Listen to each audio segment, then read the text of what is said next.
kita sebentar malam timnas U17 akan menghadapi Yaman U17 dalam pertarungan di Prince Abdullah Al Faisal di Jeddah, dan ini menjadi pertandingan yang menentukan buat kita. Tentunya kalau kita bisa menang mendapatkan 3 poin dari Yaman, kita berpeluang besar untuk lolos ke babak 8 besar sambil menunggu hasil pertandingan antara Korea Selatan dan Afghanistan yang akan dimainkan pada Selasa dini hari. Karena kita main pada pukul 22 waktu Indonesia bagian Barat atau jam 10 malam. Nah, nanti Korsel sama Afghanistan itu bermain pada dini hari, ya mungkin 00.15 lah kalau tidak salah. Mereka akan tampil untuk bisa bersaing di grup C. Karena Yaman sedang memimpin klasemen setelah mengalahkan Afghanistan dengan 2-0 dan kita mengalahkan Korea Selatan dengan 1-0.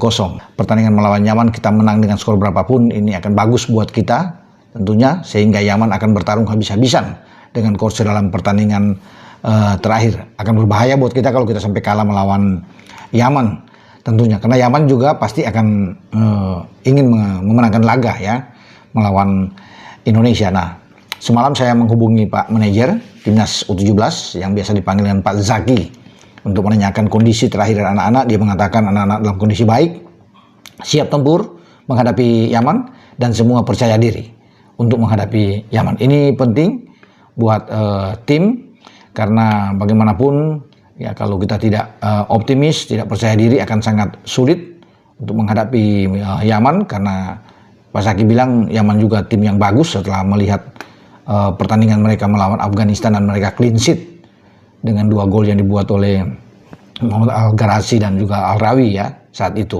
Nah, menghadapi Yaman pasti 2 pemain yang membuat gol itu tentunya akan menjadi perhatian utama, tapi tetap akan bermain secara kolektivitas yang tinggi ya, dengan starting 11 yang menurut Pak Zaki ini akan dipertahankan oleh Coach Nova ya, apa yang kita dapatkan saat menghadapi Korea Selatan dan bisa menang dengan 1 gol lewat Evandra Frasta saat itu. Dan komposisi pemain itu pasti akan dipertahankan untuk menghadapi Yaman ya. Yaman tidak akan menganggap enteng Indonesia, demikian juga dengan kita tidak akan menganggap enteng Yaman. Ini akan fight habis-habisan bagi kedua tim yang ingin meraih 3 poin di grup C.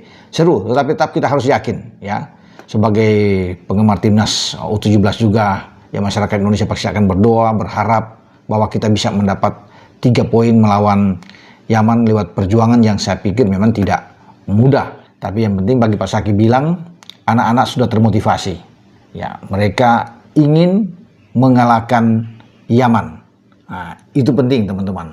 Ketika mereka punya motivasi yang tinggi, mental mereka kuat, ya fokus. Ya, diharapkan baik Pak Zaki maupun Coach Nova ini anak-anak bisa masuk lapangan dengan kepala tegak dan bisa berjuang di lapangan, memenangkan pertandingan tentunya dengan strategi, taktik, ya, formasi yang sudah disiapkan oleh Coach Nova.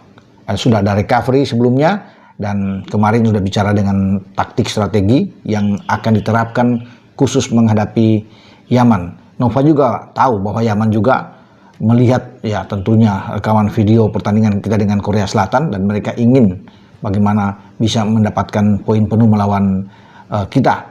Oke, 3-4-3 dengan penjaga gawang tentunya akan diambil oleh Dava Al-Ghazemi. Ya, sementara di belakang ada Muhammad Al-Ghazani, Putu Panji, dan Matthew Baker. Ini menjadi 3 pemain belakang yang sangat kuat tentunya setelah sulit ditembus oleh Korsel, dibombardir habis oleh Korsel sepanjang pertandingan. Tapi Putu Panji sebagai kapten, ya, kemudian ada Al-Ghazani di sana kan, dan Baker bermain sangat baik untuk mengorganisasi lini pertahanan kita sehingga tidak kebobolan. Kemudian kita masih punya pemain Fabio Askaryawan, ya, ada Nasil Alvaro, Evandra Frasta, yang saya pikir ini pemain-pemain yang bagus juga untuk bisa bermain di posisi gelandang, ya, dibantu dengan Daniel Alfredo. Kemudian ada Fadlu Alberto di depan, Mirza Firjatullah dan Sahabi Goli. Ini 2 pemain yang diharapkan ya untuk bisa mencetak gol ke gawang Yaman. Baik Mirza Firjatullah yang kemarin melawan Korsel sempat masuk ke kotak penalti, ya, mendapat umpan trupas yang sangat bagus. Sayang sekali ketika one on one dengan kiper Korsel dia tidak bisa mendapatkan kesempatan untuk bisa mencetak gol.